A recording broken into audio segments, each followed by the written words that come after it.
Jimmy Kimmel is once again in hot water with the woke left. A cringeworthy joke doesn't just bomb, it backfires. We're going to see for ourselves what got Kimmel in trouble. We're going to see the firestorm it set off on social media. And make sure to stick with me to the very end of this video when I'll reveal why the woke left always ends up eating itself. You're not going to want to miss this. Greetings, everyone. It's me, Dr. Steve, your Patriot Professor, here to help you to think better so you can feel better in these crazy and turbulent and woke times. So if you haven't already done so, you know what to do. Make sure to smack that bell and subscribe button. Gang, today is the day. I am so excited that this evening or afternoon, wherever you may be, my brand new movie, The Return of the American Patriot, will officially be released tonight at 7 p.m. Eastern.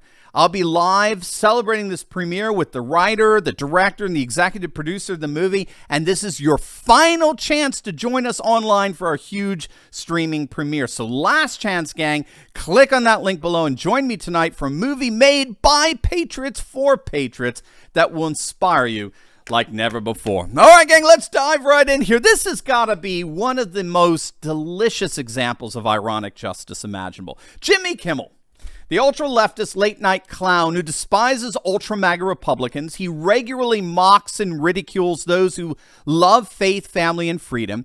A shameless opportunist who up until now has been a faithful warrior for all things woke is now the latest target of the very woke cancel culture that he has for so many years faithfully served. Now, you probably didn't know that this was happening because it involved Kimmel performing his utterly cringeworthy joke at the Emmy Awards over the weekend. And you didn't know about that because nobody watched it. The ratings for the Emmys hit an all-time low. The ratings were down 25% from last year, marking a continuous trend of viewers historically just turning off the Emmys because they've had it with all this wokeness. Regardless, the gang that's getting Kimmel in trouble involved him lying on the stage for several minutes pretending to be passed out drunk, okay? So he's dragged out on stage by his ankles by the actor Will Arnett. And Arnett tells the audience that Kimmel passed out drinking too many skinny margaritas backstage after he found out that he lost in his own category. And Kimmel was supposed to be presenting the award for Outstanding Writing for a Comedy Series, which was won by a black woman. Now you can already see where this is going. A black woman by the name of Quinta Brunson. But instead of reading her name, he just lied there pretending to be passed out. Now, why anyone thought that would be funny, I mean, I've got no idea. But here's how this cringeworthy antic played itself out. Quinta Brunson, Abbott Elementary.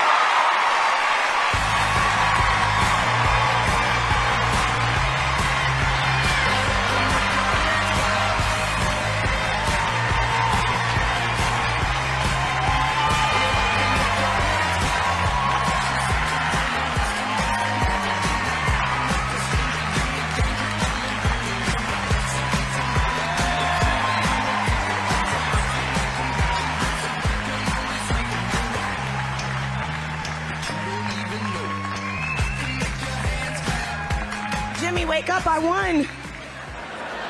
Jimmy? Okay, hold my phone.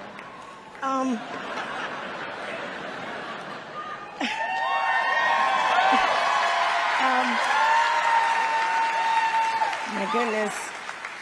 I want to say thank you to... So as you can see, it was obviously a cringeworthy fail on Kimmel's part. It was a dumb joke.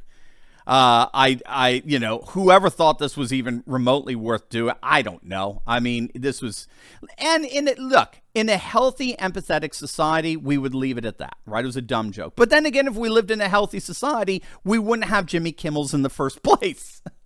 And so in a fit of irony, the very woke sentiments that Kimmel embodies every night on his fledgling show erupted into a social media firestorm.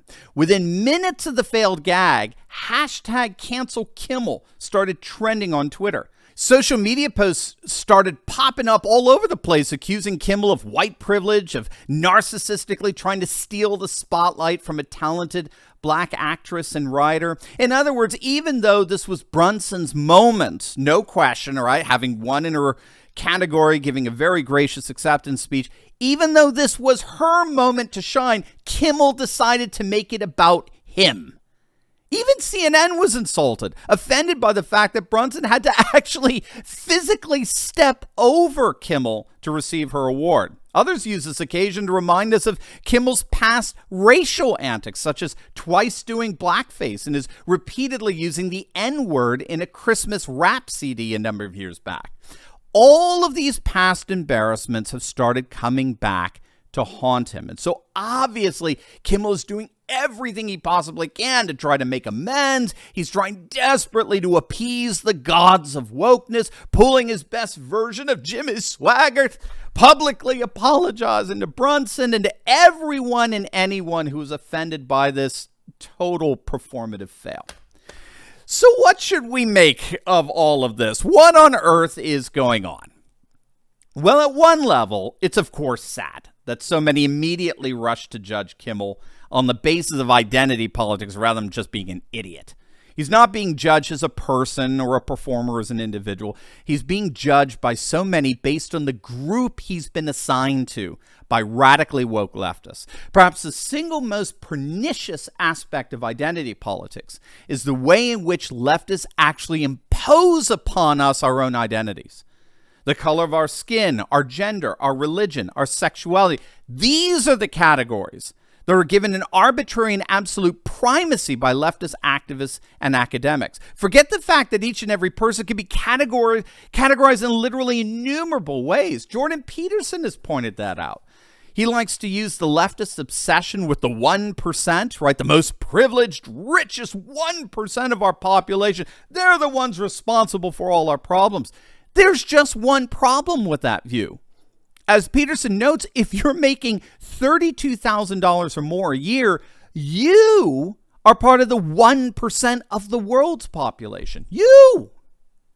And so ironically, the very critique you level at others domestically equally applies to you internationally. There's so many different ways we can categorize identity, and it's such an outrageous tragedy that race, gender, sexuality, and religion have become the meta categories by which we all must be judged, either as a privileged oppressor or as a victimized oppressed. So that's why so many on the right, ironically, are actually defending Kimmel today. Leave the guy alone. He's an idiot.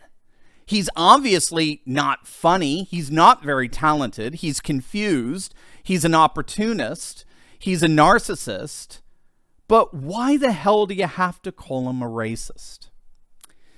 But there's something deeper going on here that I think is a key takeaway in all of this. But before I forget, you all heard about what happened to Mike Lindell the other day with the FBI. It's nuts. Let's show Mike our support. Mike is offering his most generous discounts ever on all MyPillow products if you use my code Turley for all your purchases. Click on the link in the description below and let's support our dear friend Mike Lindell and all he's done for us and enjoy those wonderful savings. All right. Here's what I think is the major takeaway in all this.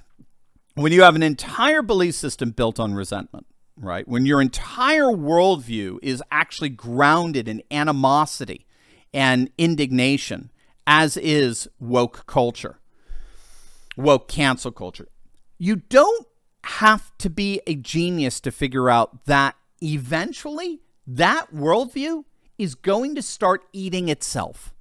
Unfettered animosity and acrimony know no bounds. Even liberals are admitting this. Take, for example, Bret Stephens over at the New York Times. Now, you're not going to find a more dedicated liberal globalist than Bret Stephens. And even he recognized that wokeism has no future. And for Stephens, and I think he's absolutely right, for Stephens, wokeism has no future precisely because it does not allow for any dissent, any independent thinking whatsoever. And that's because wokeism entails something known as radical perspectivism, okay, which is it's a fancy schmancy word for saying that wokeism doesn't allow for any legitimate dissent from its political and cultural viewpoints. You are not allowed an alternative point of view from that of the woke left. And what Jimmy Kimmel is discovering the hard way is that means you're not allowed to make mistakes. You're not allowed to experiment and try new things, because if you fail, you run the risk of being canceled. But as Brett Stevens notes, the moment you have dedicated yourself to canceling any and all dissent, inevitably the canceled side becomes significantly bigger and more vibrant than the woke side. Wokeism inevitably cancels itself. Write that down. Cancel culture inevitably cancels itself. There's really no way around that. And so the big takeaway from all of this is that the call to cancel Kimmel is really a masterclass of the futility of trying to be faithful to a woke worldview that will just as readily cancel you as it would cancel those outside the worldview. Cancel culture has no future, and it frankly looks like Kimmel doesn't have much of one as well. As always, make sure to smack that bell and subscribe button. You'll definitely want to check out my latest video. I just uploaded it on the FBI panicking over 5 bombshells from John Durham's latest filings. You're not going to want to miss that, so make sure to click on that link, and I will see you over there. God bless.